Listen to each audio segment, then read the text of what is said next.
નવું વર્ષ દરેકના જીવનમાં મોટું પરિવર્તન લઈને આવવાનું છે. નવા વર્ષમાં થનારા ફેરફારો પર જો તેણે ધ્યાન નહીં આપ્યા તો તેના ખિસ્સા પર વિપરીત અસર પડી શકે છે. નવું વર્ષ દેશના સામાન્ય નાગરિકોના જીવનમાં પણ મોટો ફેરફાર લઈને આવી રહ્યું છે. યુપીઆઈથી લઈને બેન્કિંગ, ટેક્સટાઇલ અને ડિજિટલ પેમેન્ટ, ઇન્કમ ટેક્સ, રોકાણ, પાન કાર્ડ દરેક મોરચે ફેરફાર થવાના છે. હવે જો તમે આ ફેરફારના સંદર્ભમાં કોઈ ફેરફાર ન કર્યો હોય તો તમારા પર તેની વિપરીત અસર પડી શકે છે. તમે જો આ ફેરફાર પર ધ્યાન ન આપ્યું તો દંડ ભરવો પડી શકે છે અથવા તો તમને મળતી નાણાકીય સેવાઓ પર અસર પડી શકે છે. નવો ઇન્કમ ટેક્સ કાયદો અમલી બનશે. નવા વર્ષમાં સૌથી મોટો ફેરફાર ઇન્કમ ટેક્સ વ્યવસ્થામાં ઐતિહાસિક ફેરફારનો છે. કેન્દ્ર સરકારે કરેલી જાહેરાત મુજબ 1961નો આવકવેરા ધારો હવે ઇતિહાસ બની જશે. આમ 6 દાયકા જૂના કાયદાનો અંત આવશે. નવા વર્ષમાં 1 એપ્રિલ 2026થી દેશમાં નવો આવકવેરા ધારો લાગુ પડશે. આ કાયદાનો હેતુ ટેક્સ પ્રક્રિયાને સરળ બનાવવાનો અને ટેક્સને લગતા કેસોની સંખ્યામાં ઘટાડો કરવાનો છે. તેથી નાણાકીય આયોજનના હિસાબે આ 2 દિવસ મહત્વના છે. ઇન્કમ ટેક્સ રિટર્ન ફાઇલિંગની અંતિમ તક નાણાકીય વર્ષ 2024-25 માં ઇન્કમ ટેક્સ રિટર્ન ભરવાની અંતિમ તારીખ 31 જુલાઈ હતી અને હવે જે કરદાતા ચૂકી ગયા હોય તેમના માટે વિલંબિત રિટર્ન ભરવાની અંતિમ તારીખ 31 ડિસેમ્બર 2025 છે.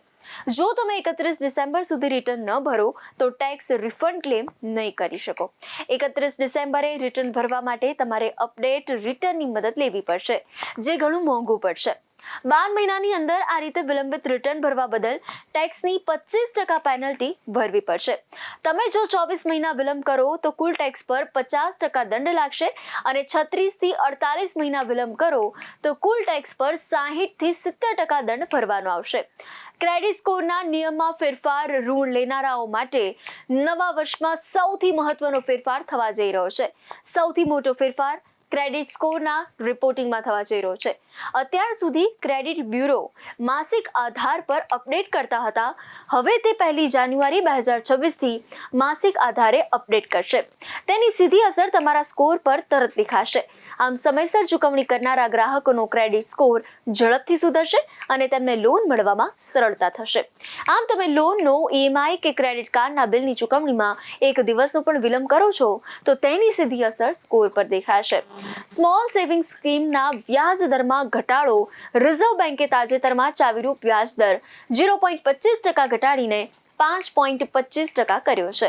રેપો રેટ ઘટ્યા પછી બોન્ડ યીલ્ડમાં ઘટાડો પણ થયો છે અને આ સંજોગોમાં સરકાર 1 જાન્યુઆરીથી શરૂ થનારા ક્વાર્ટર માટે સ્મોલ સેવિંગ સ્કીમ્સના વ્યાજ દરમાં ઘટાડાની જાહેરાત કરી શકે છે. જો તમે સરકારની યોજનામાં રોકાણ કરવા માંગતા હોવ તો વર્ષના અંત પહેલા કરી લેવું. આના લીધે પીપીએફ, સુકન્યા સમૃદ્ધિ અને એનએસસીના વ્યાજ દરમાં ઘટાડો થવાની સંભાવના છે. યુપીઆઈ ડિજિટલ પેમેન્ટને લઈને આકરા નિયમ. દેશમાં ડિજિટલ ફ્રોડમાં થયેલા વધારાના પગલે રિઝર્વ બેન્કે યુપીઆઈ અને ડિજિટલ પેમેન્ટને લઈને નિયમ વધુ આકરા કર્યા છે. સરકારના અને રિઝર્વ બેન્કના આદેશ મુજબ યુપીઆઈ પ્લેટફોર્મથી ગૂગલ પે, વોટ્સએપ અને ફોન પે એ વધુ આકરી કેવાયસી પ્રક્રિયાનું પાલન કરવું પડશે અને નવા નિયમ હેઠળ મોબાઈલ નંબર વેરિફિકેશન અને એકાઉન્ટ લિંક કરવાની પ્રક્રિયામાં પણ વધારાના સુરક્ષા સ્તર જોડવામાં આવી રહ્યું છે, જેથી બનાવટી એકાઉન્ટ પર લગામ લગાવી શકાય. પાન આધાર લિંક ના થયા હોય તો પાન નિષ્ક્રિય થઈ શકે છે અને આ વખતે પાન કાર્ડ અને આધારને લિંક કરવા માટેની ડેડલાઇન લંબાવવામાં આવી નથી. પાન અને આધાર લિંક કરવા ફરજિયાત છે. આ પ્રક્રિયા પૂરી કરી ન હોય તો 1 જાન્યુઆરી 2026થી તમારે મોટી મુશ્કેલીનો સામનો કરવો પડી શકે છે. પાન કાર્ડ અને આધાર લિંક ન થવાના સંજોગોમાં તમારું બેંક ખાતું નિષ્ક્રિય થઈ શકે છે.